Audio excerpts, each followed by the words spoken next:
halaga. How to have and enjoy peace.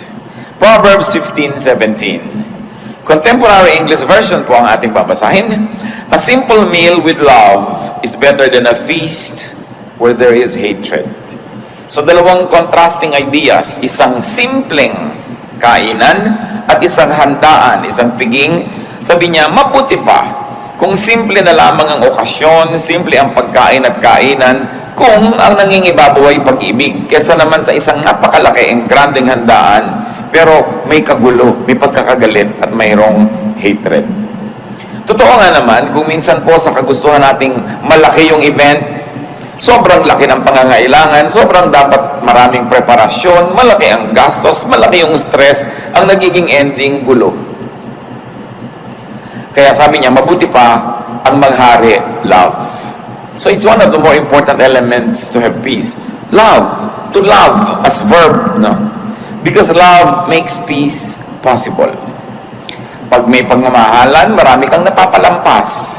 Pero pag may pagkakainisan, pagkakagalit, kahit maliit na bagay, napapalaki natin. So it's very important. You want a peaceful life, be loving. For peace is a lot easier to attain when there is love. Mahirap magmahal, totoo yun, pero mas mahirap magmuhi. It's very difficult to love, but it's a lot more difficult to hate. It takes a lot more energy at mas nakakapagod yun. So madalay mga kapatid, para mas tahimik ang buhay, simplify. Kung kayang-kaya natin yung maluho, yung malaki, yung grande, maingay, talagang kapansin-pansin without sacrificing our peace, then go ahead. Pero kung masyadong magiging magulo, halimbawa, gusto nyo magpakasal, ang sobrang grande, ang gulo-gulo naman, dahil ang dami-dami nyong gagastusin, mangungutang pa kayo, simple na lang. Gusto niyo ng kasalan na mga garden wedding, ang mga panahon sa Pilipinas, hindi mo masabi. So para tahimik ang buhay mo, magplano ka na agad indoor. Kahit umulan, bumaha, tuloy ang kasal mo, hindi yung ang dami mong iisipin. Alam niyo yung stress ng mga gusto magpakasal outdoors? Pagka sinabi na ng Pag-asa na malami darating na bagyo, papray na ng papray, isang linggo pa lang bago ikasal. Lahat ng tao nagpagod ka papray para sa kanila. Ang arte-arte kasi gusto pa garden. Kaya tuloy nahihirapan ng maraming tao. Ngayon, sa araw ng wedding, kung gabi man yung wedding, umuulan sa umaga, hirap na hirap ang loob. Pati yung mga waiter, hindi malaman, ipapasok ba o ilalabas ang handaan. Ang gulo. Kaya sabi, simplify. You want peace? Simplify.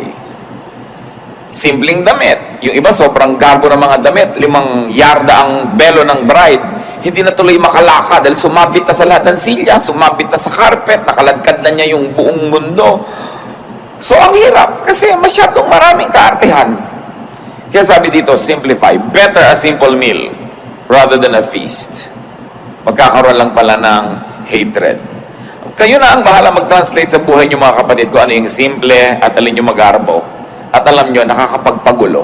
Kahit sa andaan ko minsan, when you want a perfect na hain in more opulent homes, makikita mo kung paano nai-stress yung lady of the house na nakaupo with the guest kung yung mga katulong hindi marunong mag-serve.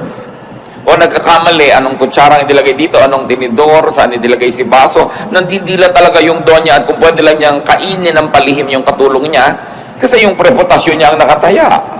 So relax, gawin mo na lamang na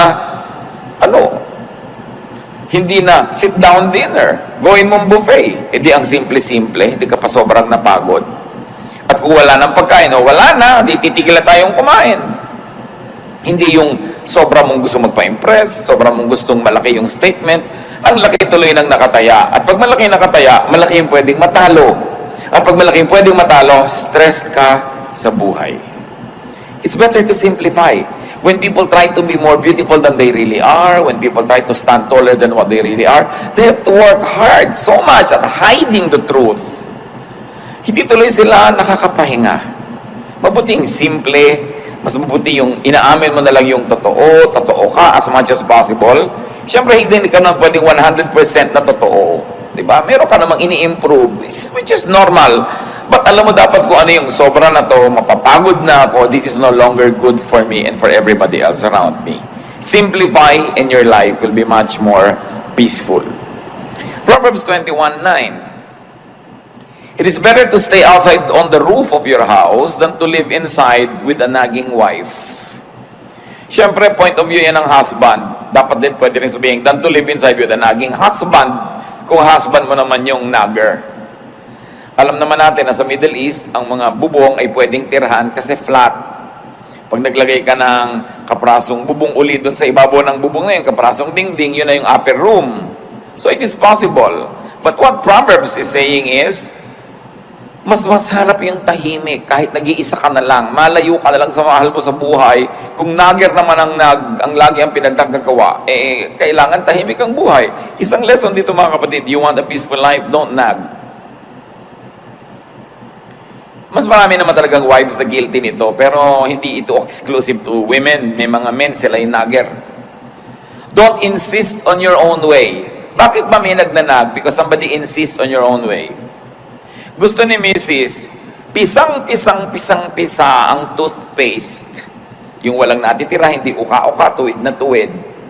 Gusto mo pala, di ikaw ang gumawa. What you want for yourself. Ikaw yung husband mo, gusto niya uka-uka, tabi-tabingi. Pareho lang naman kayo ng right bilang mag-asawa. Why impose on him na lagi niyang gandahan yung pisa ng toothpaste? Diba? O gusto mo, bumili kang dalawa, isa sa'yo, isa sa kanya. Tahimik ang buhay. But why impose your values on somebody else? Because you think you're better? Because you think you're superior? Kaya nagkakagulo mag-asawa. Because you impose. Gusto nung isa ang lamig-lamig ng aircon, gusto nung isa mainit, maghiwalay kayo ng kwarto. O wala na lang aircon para walang gulo. Yung gusto, yung isa ayos na ayos yung sapin ng kama, yung isa naman pagka sumakay sa kama, nagulo na lahat. Maghiwalay kayo ng kama. Ngayon, ayaw mo maghiwalay, tiisin mong magulo. Gusto mo pala mag-ayos ka, pero kung ayaw niya mag-ayos, don't impose. When somebody imposes, that's when stress becomes unbearable. Siyempre naman, yun namang mga asawa, lalo kasambahay, kung pwede kang makisama dun sa mahal mo sa buhay para siya sumaya, di gawin mo rin. Pero ang totoo, may problema nun, hindi yung ayaw pumisa ng toothpaste ng maganda, yung nagpipilit na laging gandahan yun. Yun ang mas may problem. Dahil yun, hindi naman ini-insist sa'yo ng asawa mong guluhan mo ang pagpisa. Siya, pumipisa lang, ganun lang. Pero hindi niya ini-impose sa'yo yung taste niya. Pero yung ini-impose mo sa kanya yung taste mo. Because pastor, di po ba mas maayos naman talaga yun? Oo nga, pero hindi. Sa 20 taon ba, nakasasabi mo sa kanya na natutunan na niyang pisain ang tama? Di ba ang dami niyo na naging gulo dahil lang dyan? Tanggapin mo na lang o magpalit ka ng asawa. Hindi mo naman magagawa, bubili ka na lang ng extra toothpaste. O ayaw mo naman, pagtsaga mo tabi-tabingi. Alam niyo ibig sabihin, may mga babae kasi ang gusto, pag pinisa mo yung toothpaste, lahat na doon sa dulo, yung malapit sa labasan lahat at pantay dapat. At araw-araw yan ang problem. No? So, tanggapin mo na lang. Kung yung asawa mo, pag naliligo, tumatalsik-talsik dyan, nagiging parang kanal yung bahay nyo. Kesa naman mag-away kayo, punasan mo na lang. O magdalawa kayo ng banyo, kung meron kayong budget. Pero hindi pwedeng i-insist mo sa kapwa mo kung anong gusto mo, kahit asawa mo siya. We were created as individuals with individuation. Don't nag, don't insist on your own way. What you want for yourself. What you want done, do yourself. Hayaan mo yung isang tao kung gano'n ang kanyang ugali. Pero siyempre, kung kakausapin naman ito yung kabila, pagbigyan mo naman yung misis mo kung magagawa mo. Pero alam niya yung likas ay likas eh. Can a leopard change its spots? Sabi nga nila, you cannot teach an old dog new tricks. I have seen couples na talaga yung pagpisalang na ganyan, yung paglagay ng maruming damit sa ropero, yung pagsasampay ng basang bimpo sa tuwalya sa kanilang banyo, taon na nilang pinag-aawayan. Hindi na matahimik na malaman mong, oo nga, no, ba't tayo pinag-aawayan ito? Tatahimikan ko na lang ng buhay ko, hayaan mo siya yung gusto niya. Kasi paggalang din sa kapwa yon, yung hindi mo ini-insist ang gusto mo. Meron naman mga asawang hindi marunong mag-spell, kinokorek ng asawa over dinner table. No? Yung pronunciation, ikinokorek. Para lang ipakita sa ibang, actually, marunong ko mag-pronounce, yung asawa ko lang hindi marunong. So, ikokorek ko in public. Pagpapasikat yun yabang. At the expense of the one who loves you and at the expense of the one you love. So, dapat mga kapatid, if you're above 25, especially above 35, alam mo na yung mga ways na troublesome. At alam nyo na yung ways na peaceful. Go for peace. Most of our troubles are self-manufactured. Ngayon, kung ikaw naman yung asawang ninanag, don't invite nagging para din tahimik. Do your part, do your duty, do what you must. Kung pwede mong pagbigyan, para tahimik kayo, di pagbigyan mo. Move on time. Yun naman mga ninanag kasi, kung anak yung ninanag, hindi pa kasi sumusunod agad. Kung sumusunod ka na ba naman agad, di tapos na rin yung nagging. Many people nag because they don't get the results that they want. So you want them to stop nagging, give them what they want, they'll stop. Now, if you want naman to stop this trouble in your life, change your standards so you don't have to nag. Both parties have to do something to have peace. Especially in a home, it takes at least 2 people to make trouble. At kung ikaw yung laging ninanag, do things well. Lalo yung mga anak, may karapatan naman ng mga magulang yung inag kayo because inuhubog kayo sa tamang ugali. Tsaka siyempre sila yung may authority sa bahay So, kailangan ka mag-conform sa ganong authority. But family members, stay away from vexations. Kung ikaw yung may tendency to nag, check yourself and nag less. Change your standards. Value peace in the home more than your sense of orderliness or your sense of what should be. Ngayon, kung ikaw naman lagi yung ninanag, pagbigyan mo yun ng nanag para tumigil na rin siya habang kaya mo. Kung ikaw yung lagi nalang pinapaalalahanan, tandaan mo na para hindi ka napapaalalahanan. Mahalaga tahimik. Do not allow yourselves to be vexed. Sabi nga close the door that brings in the draft. Isang Arabic saying. Kung ano yung laging nagiging dahilan ng pag-aaway, solve nyo yon para matahimik na yon at matapos na once for all. Kasi alam nyo yung may trouble, lalo sa sambahayan, para ka naglalakad, nakasapatos ka na may bato sa loob. Masakit, mahirap. Why live with it when you can live without it comfortably? But it's only a matter of deciding that, yes, I'm going to value peace. More than the standards that I like, and probably more than my personal inclination, mas mahalaga that there's a climate of peace. If you have to choose, settle for physical rather than spiritual or emotional discomfort. Meron kang benefit. It will give you more money. It will make your life more comfortable. It will give you more things. Pero alam mo, dadalahin ang konsyensya mo, mapapagkapag ka, mahihirapan ang loob mo, mas pahalagahan mo, kapatid, yung kalooban mo. Nothing outside the body can compensate for something that is sick inside it. Lalo kung espiritu o puso. So magbigay na, maglingkod, para ka nalang matahimik. Kaya sa i-insist mo lagi, this is my right, this is my right. Pero lagi naman kayo nag-aaway, sige na nga. Doon sa mga agaw-agawan ng mga magkakapatid sa mana, dapat pantay-pantay, eksaktong-eksakto. Pero sa pagpapa-eksakto mo, sobrang nagiging gulo dahil meron talaga mahilig mang lamang. O kung hindi mo ikakamatay, ibigay mo na ng tahimik ang mundo. Lalo't alam mo na talaga makikipagpatayan siya, makuha lang niya yun. Ba't ka naman makikipagpatayan? Ibigay mo na lang. Lalo't hindi mo naman ikamamatay na ibigay yun para kayo tahimik. Alam niyo yung gulo, mga kapatid, expensive. You say, pagka naman ibinigay ko, mawawalan ako ng ganitong halaga. Pero ang pagkanong nawawala sa iyo na tumataas ang presyon ng dugo mo, nagkaka-stress ka, tumataas ang blood sugar mo, naapektuhan ang iyong kidney, naapektuhan ang iyong desisyon, naapektuhan ang itsura mo, yung mukha mo. May cost yun, hidden cost. Most of the time, we pay for those costs without knowing it.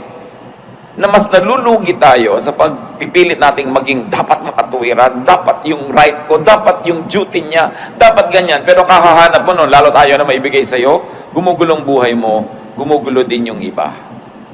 Ang mahalaga, tahimik.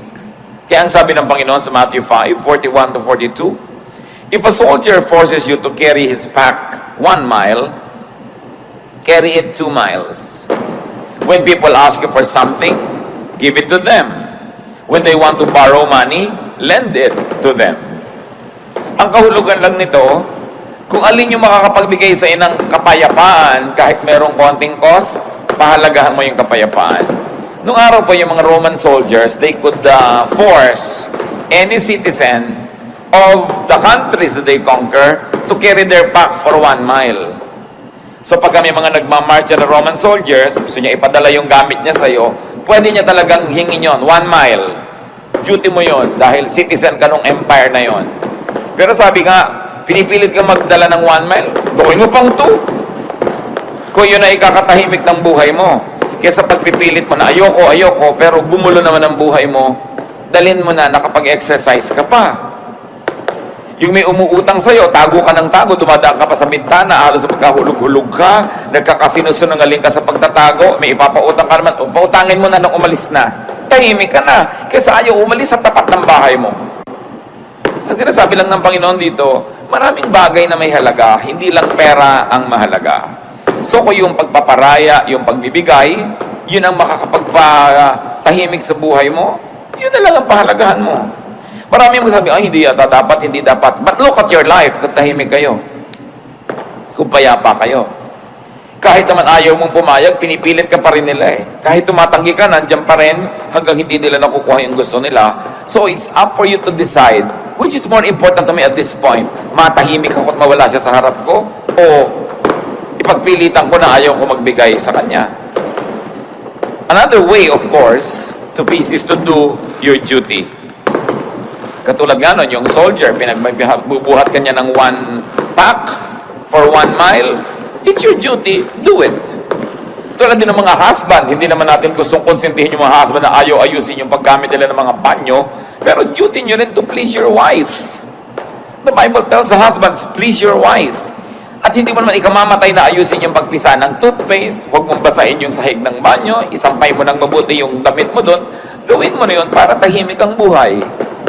Wala tayong kinakampihan dito. Ang lagi nating sinasabi, pareho dapat hanapin nyo sa inyong kalooban na maging mapagbigay para tahimik ang buhay. Kasi ipinagpipilitan nyo yung gusto nyo, nasusunod nyo yung gusto nyo, pero magkaaway naman kayo, hindi kayo nag-uusap. Ikaw nga, natupad yung gusto mo, doon kayo sa ganong restaurant kumain, lahat naman ng kasabay mo ayaw kumain, walang gana, ikaw lang yung gustong kumain, mawalan ka rin ng gana. So dapat marunong ka magbigay para tahimik ang buhay. And of course, the Lord also teaches us to yield. Kailangan magparaya. Go beyond the call of duty. Yung mga iba, lapas ng oras ko ng trabaho. Wala ka rin namang gagawin. Ang traffic din naman. So, bakit hindi ka nalang magtrabaho dyan para may na-accomplish ka pa? Yung sabi mo, lampas-lampas na yan sa duty ng isang anak o magulang o manugang. Mano namang lumampas ka? Kung nakapag-please ka, tumahimik ang buhay, namahal ka, kung lumaon, siya din lalampas sa dapat lang at magiging mas mabuti rin sa'yo. In other words, magpauso ka ng kabutihan.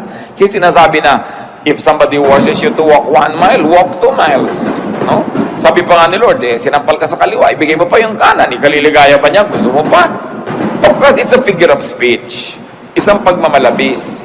Pero ibig sabihin lang, huwag ka masyadong matuos. Huwag laging compute ka ng compute, ay lugi na ako, lampas na. Kung kaya mo pa magbigay, ikaw pa yung magbigay para magpauso tayo ng climate of peace. No? Habang kaya. Because peace has a price. Trouble has a price. Pareho lang tayo magbabayad, doon na lang sa peace. Vexation has a very costly price. Yung hindi ka matahimik, no? Gulong-gulo ka, mahal din yun. So, kuminsan binabayaran na lang natin, binibili na lang natin yung katahimikan natin para rin sa ikabubuti ng ating kalusugan. And then give. Because to give is also a form of yielding. Especially when resistance or refusal would mean vexation. Siyempre, titimplahin nyo kung ano yung ibibigay, up to how much.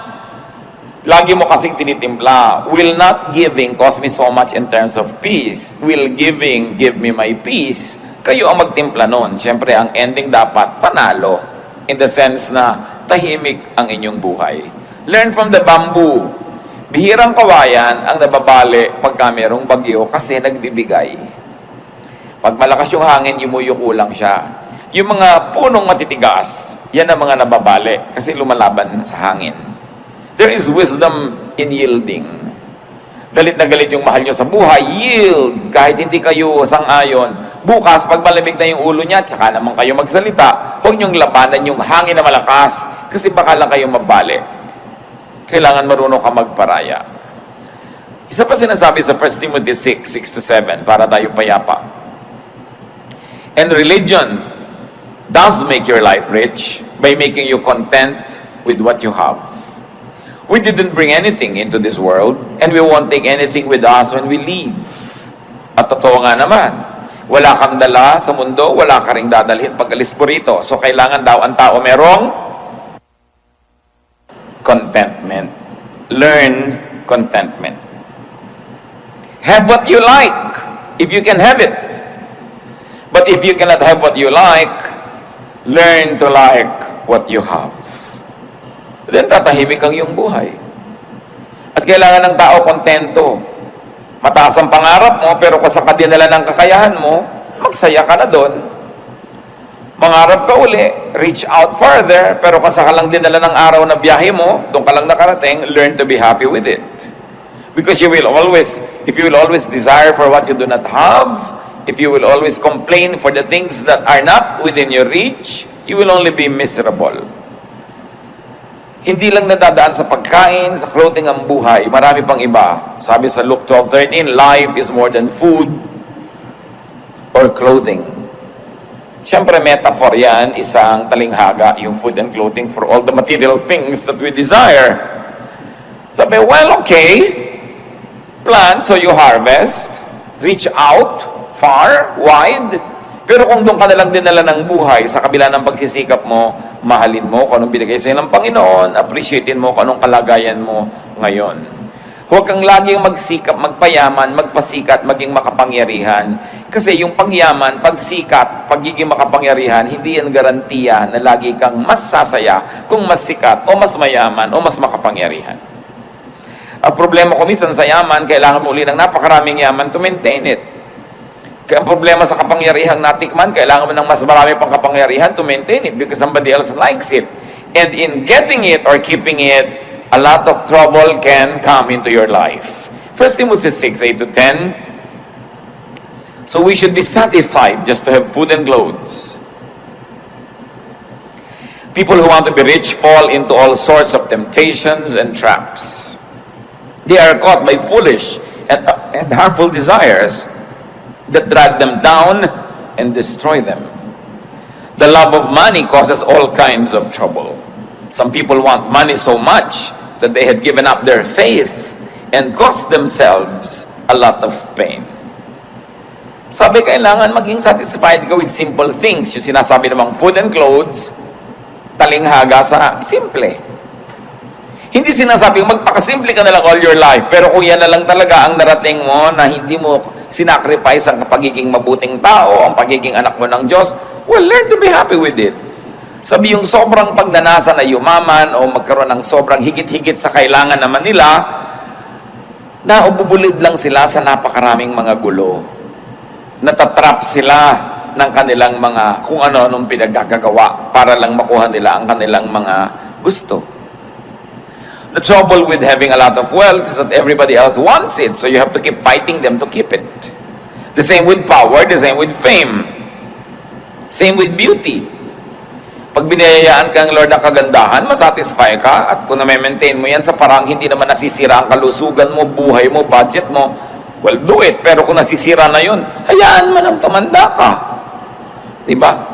Kesa naman sa umabot na yung pusod mo sa pisngi mo, akala ng mga tao, dimple. Yung pala talaga namang sobrang operasyon na pinagkakagawa mo, tanggapin mo na may edad ka. Tahimik naman yung buhay mo kasi hindi yung natatakot ka, baka kung ano yung pinaglalagay mo sa katawan mo, tapos ngayon tumatablingi na siya, nagkakaliko-liko na siya. Yung mga tattoo mong kilay nagiging berde na, yung mga inimplant na sa'yo, umiimpes, lumalakad na yung mga kung ano-anong bahagi ng anatomy mo, di ba magbubuluhan ka nun? So kung konting ayos, may effect, pero dapat alam mo kung ano yung magbibigay sa'yo ng gulo at huwag mo na lamang pagsikapan yun. Opt for peace more than for beauty. No? Kasi yung nagpapaganda pa ng sobrang maraming repair ginagawa, napagtatawa ng patuloy pagka nagkakamali-mali na yung nangyayari sa mukha niya. Alam niyo naman nagtatawa naman, mga inggit kasi yun eh. Kaya lang yun natin pinagtatawanan yung mga nagkatabi-tabingi. Tumabingi. Inggit ka lang kasi hindi mo na-afford. No? So, all form of criticism comes from envy. Dahil kung talaga makadyos ka, may tumatabingi yung muka, maaawa ka dapat. Pero ba't mo pinagtatawanan? Inggit ka siguro. Kung hindi man ngayon, noon, kaya tuwang-tuwa ka ngayon na mas maganda ka pa. So, buti pa ako. Di ba ganun yun? Buti pa ako, hindi tumabingi yung mukha ko. So, analyze din natin sarili natin, baka meron tayong envy. Pero mahalaga mga kapatid, to be satisfied. Di ba? Kung 45 na yung bust line nyo, tama na. Anong gusto nyo? 90? Yung iba talagang wala na, nasusubsob na halos, ayaw pang tumigil. No? Hindi natitigil kung ano na pinaggagawa sa katawan, hindi lang sa physical repair. Yung sobrang honor na, gusto pa, nagngangangalngal dahil 99 yung grade. Ano ka ba? 99 na nga, yung kasunod mo, 88 pa lang, tapos ang lungkot mo pa, dapat matuto na tayong sumaya. Kung yun na yung best natin. Ito na yung buhay na naibigay sa inyo ng asawa nyo. Dati, ikaw ay isang may bahay na walang bahay, no? So, hindi ka na nagkabahay kahit kailan. May asawa ka naman, di sumaya ka na. Kasi may bahay na wala naman siya katabi, wala naman siya kapiling sa buhay. Yun ibig sabihin, count your blessings. You are not better than the other person. But what's important is for you to count your blessings. Siyempre, kung marami kang anak, laging halos wala kang pera, ang dami mong binabayaran, matrikula, gastos, pero dumadami naman yung tao na nakapaligid sa'yo, tumatanda ka, meron kang mga kasama sa buhay, kakaapo ka, kanya-kanyang blessing yan, kanya-kanyang bilang, kanya-kanyang pagsisikap na maging kontento sa buhay. It's very important to be happy. Hindi ka masyadong matangkad, huwag ka nang malungkot, at least hindi ka tatamaan ng kidlat. Kasi yung matataas at tinatamaan ng kidlat, di ba? Lagi mo, merong blessing ang buhay ko, I will be happy with it. I will celebrate what God gives me. Hindi naman ibig sabihin ng kontento, wala ka ng pangarap at wala ka ng pagsisikap at ambisyon. Yes, dapat mag-ambisyon, mangarap, pero hanggang doon talaga ang narating ng kaya mo, accept it, and then celebrate it. If more means more trouble, more stress, more pain, what's the point? Sobrang lumaki nga ang kita niyo mag-asawa, pero nagkahiwalay na kayo forever. Hindi pa kayo pwedeng mabuhay ng konti lang, pero masaya naman kayo. Pinipili. Hindi lang pera ang mahalaga. Merong mga mag-asawang hindi na nagkasama kahit kailan dahil puro laging palaki ng palaki ang babayaran, kukuha ng uhulugan, babayaran, namatay na yung isa, o kung ano na yung nangyari, hindi na kayo nagkasama. What's the point? Hindi ko naman sinasabi, okay, maghiwalay para maghanap buhay, pero hanggang kailan? When do you stop? When is enough enough? Ang tao dapat tututo ng contentment. The length of one's life is constant and limited. More power, more money, more beauty doesn't mean more enjoyment. Mas marami pa nga nagpapakamatay na maganda kaysa hindi maganda. Mas marami nagpapakamatay na tagumpay kaysa bigo. Mas marami nagpapakamatay na mayaman kaysa mahirap. So nakikita natin, hindi naman masamang yumaman o maging sikat o maging makapangyarihan. Pero kung hindi naman yun ukol para sa inyo at sobrang hirap para lang i-maintain, what's the point? Nakikita nyo, di ba ang mga bundok, iba-iba yung height? Pero ang totoo, pag tinignan nyo yung earth from far, far away from the moon, parang bilog, ibig sabihin, hindi naman kita yung agwat ng mataas, mababa, parang pantay lang. Ganon din tayo mga tao. Pantay-pantay din tayo. Mukha lang tayong hindi pantay-pantay pag tinitingnan natin sa malapit. Pero sa malayo, pare-pareho lang tayo na hindi natin alam kung gaano tagal-tagal tayo mabubuhay. At kung naging maingat tayo, malusog at pinalad, pare-pareho siguro lang na ang buhay aabot hanggang 90, 100, kung sobrang mahaba, 110. Pero wala namang mabubuhay ng 1,000, 2,000 years. Pare-pareho lang. In other words, what am I trying to say? No? Why bother to have more property than others when pare-pareho din naman kayong mamamatay? Why bother to be more beautiful than the other person na pareho lang naman kayo na hinihintay ng kabaong? Hindi masama kung madaling mangyari sa buhay mo yung mga yon. Pero kung sobrang ibinabayad mo in terms of internal trouble, wag na lang. Live your life. Kasi kung nabuhay ka ng 70, 80 years, pero ang laking percentage yun, lagi kang nagkukumahog, lagi kang nai-stress, lagi kang naghahabol, lagi kang nagkukompete, tapos yung isa, tahimik lang yung buhay niya, Kumikita ka halimbawa ng times 100 ng income niya, pero mas marami siyang katahimikan, mas marami siyang tawa sa buhay, mas marami siyang oras sa maglibang, magsaya kasama ng mga kamag-anak niya, mas marami nga yung pera mo, pero pareho rin naman kayong tingsi 70, 80 years lang eh. Pero ang totoo nun, mas nag-enjoy siya. It doesn't follow that when you're poorer, you enjoy more. What I'm trying to say is, if by trying to get more and more and more, you already begin to be troubled, it's not worth it. Ang pahalagahan mo, mas tahimik. Meron kang sasakyan, sarili mong sasakyan, pwede mong ipasada ng 20 hours a day. Ang dami mong kita, pero pag ipinasada mo siya ng 8 hours a day lang, may oras ka sa pamilya mo, may oras ka magpahinga, bakit mo papatayin ang sarili mo? Madadali lang ang buhay mo. Dapat alam natin when to stop. Ecclesiastes 3:12-13, I know the best thing we can do is to always enjoy life. Because God's gift to us is the happiness we get from our food and drink and from the work we do. So ang itatanong mo, mag-e-enjoy ba ako dito? Mag-e-enjoy ba ang mga mahal ko sa buhay? Mag-e-enjoy ba kami? Kasi kung ang tanong ay hindi naman, why do it? Mag-organize na ang laki-laki-laking party. Pero mag-e-enjoy ba tayo to do it? O may stress tayo, mangungutang tayo, manghihiram tayo ng kung ano-ano? Why don't we just simplify? Gusto natin ng napakamahal na kasalan, mag-e-enjoy ba tayo o nagwo-worry tayo? Habang ginagawa natin yon, ang alalahanin natin ay bayarin. Gusto natin ay ganito kalaking bahay, pero mag-e-enjoy ba tayo habang ginagawa yan o magkakautang-utang tayo at magkakagulo-gulo? What's the point? Minimize pain. That's what's important in life. Study history. Sa palagay nyo ba, yung mga karaniwang magbubukid at yung mga presidente ng mga republika, sigurado kayo na mas nag-enjoy yung mga presidente? Hindi nyo kayo sure. Hindi masama maging presidente, pero kung makikipagpatayan ka sa mga kaibigan mo, makikipagtakwilan ka sa mga kamag-anak mo, kailangan pang pumatay at mandaya at magsinungaling, what's the point? Achieve as much as you can as long as it doesn't sacrifice your relationship with your God, with your loved ones, and with your fellow men. Pero kung ibabayad mo na yung mga higit na mabubuting bagay, what's the point? Minimize pain by minimizing your needless desires. And then maximize pleasure by enjoying what all you already have, instead of ignoring it and trying to have more and more and more. And when you get more, you have no time to enjoy it because you have to work so hard just to maintain it. And then you do the most good because that's what God wants. The best way to enjoy life and have peace is to please God. And God is pleased when we do the most good. So you minimize pain, you maximize pleasure, you do the most good, and then die. Meet your Maker. Whether you like it or not, you're going there.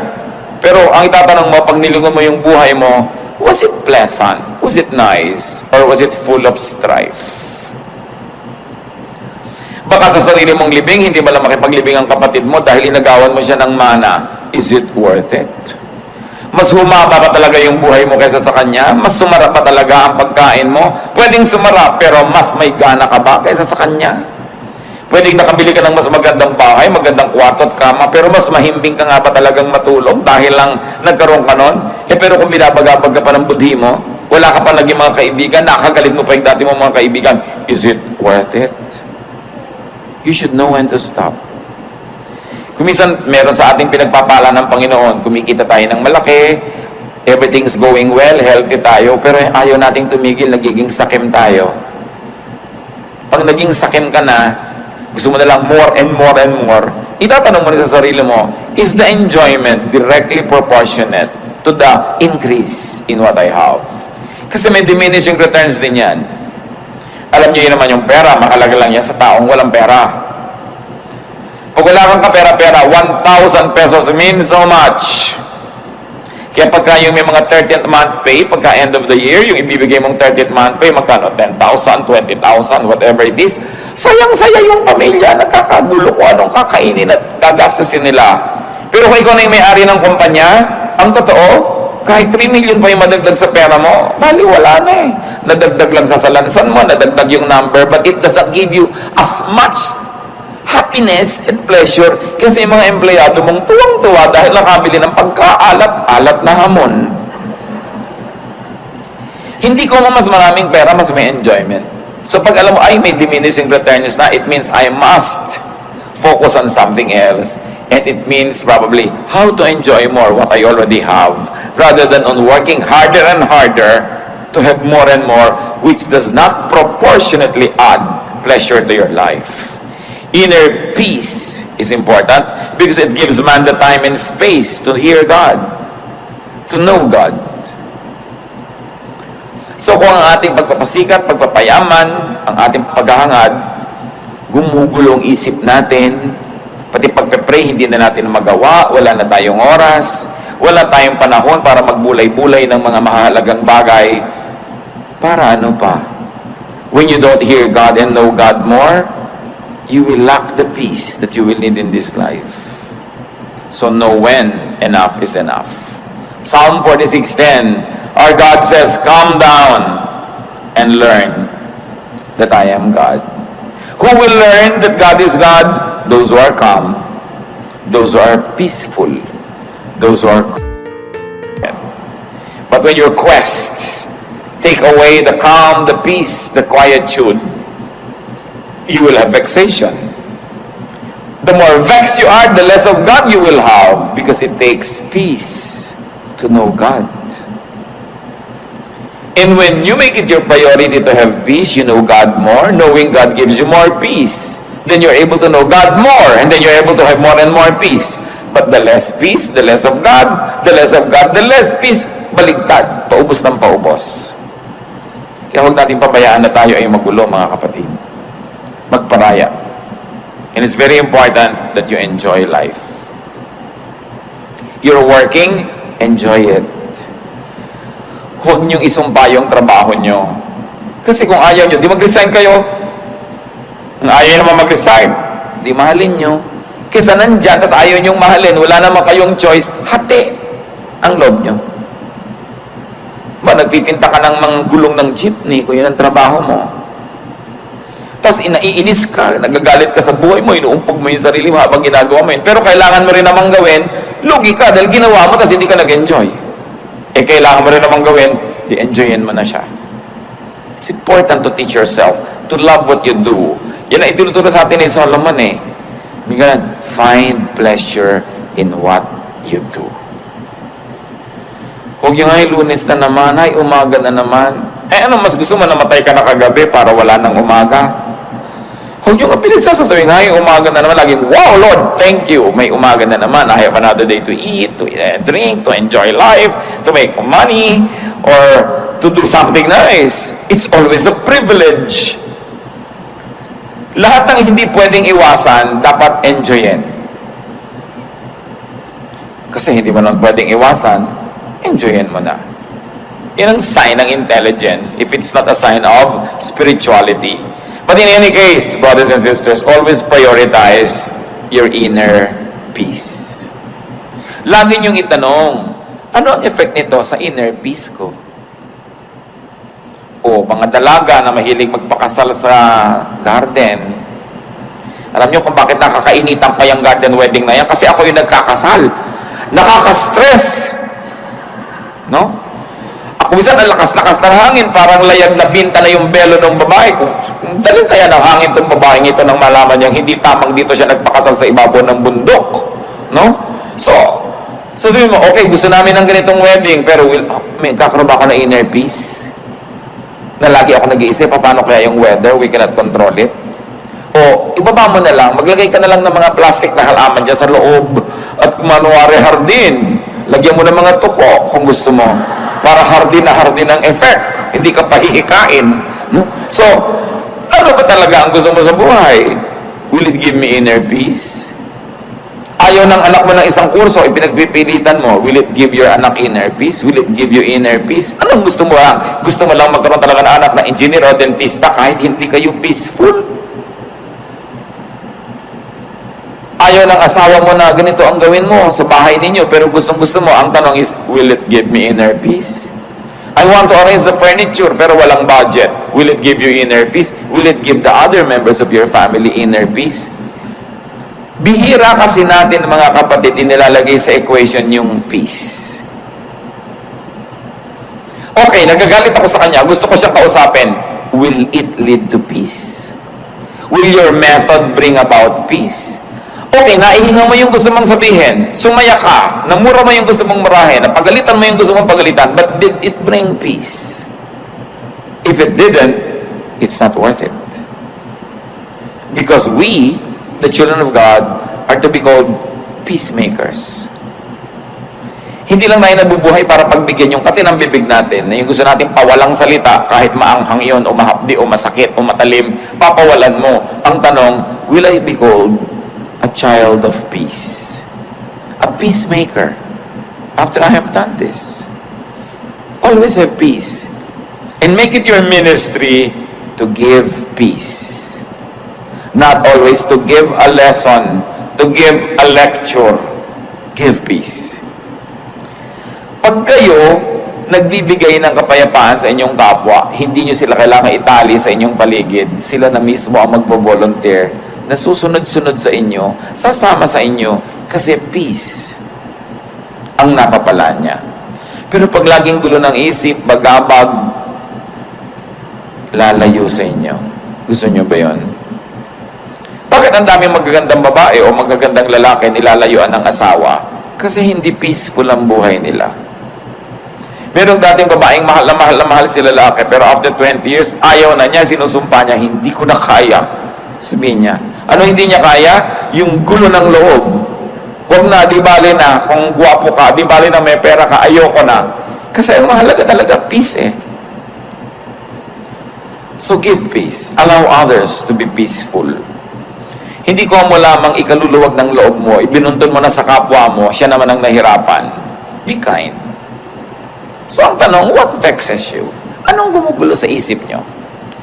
Ano nagpapagulo sa kalooban nyo, mga kapatid, na pwede namang tanggalin para huwag na lang kayo maguluhan?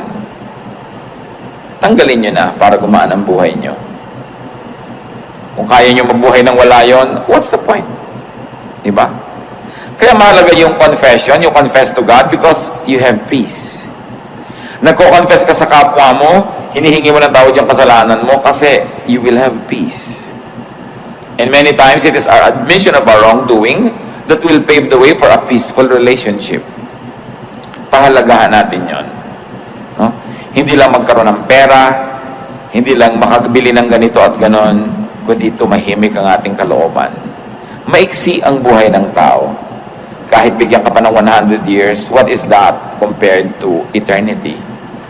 Sayang ang bawat araw at bawat sandali kung sa halip na tahimik ay magulo. Sayang ang lahat ng ating paghihirap kung ang magiging ending, magkakagulo lang, magkakagalit lang ang mga tao. God is God of peace. And if there's one gift that God would like us to enjoy, it is a life of peace. But for us to enjoy it, we must be able to identify the causes of vexations and troubles, and in the name of Jesus, get rid of them. Open your hearts up to God and allow His methods of peace, His ways of peace, which is to be humble, to be kind, to be contented, and to be willing to be corrected. Don't always insist on your own way. Sabi sa Corinthians, love does not insist on its own ways. Mas pilitin natin na maging mapagbigay kaysa mapag-impose. Mahirap kasama yung laging gusto niya, siya ang nasusunod. Pwedeng masunod siya ng masunod, but after a while, wala na rin susunod sa kanya. Mawawalan ka na rin ang kasama. Don't always impose yourself. Give peace to people who think otherwise, who like something else. Kanya-kanya lang ng panahon, bigayan dapat ang buhay, lalo sa mag-asawa at sa pamilya. Tama namin, Diyos. Siyasatin niyo po ang puso namin ngayon kung kami po ay payapa. Tahimik ang aming buhay.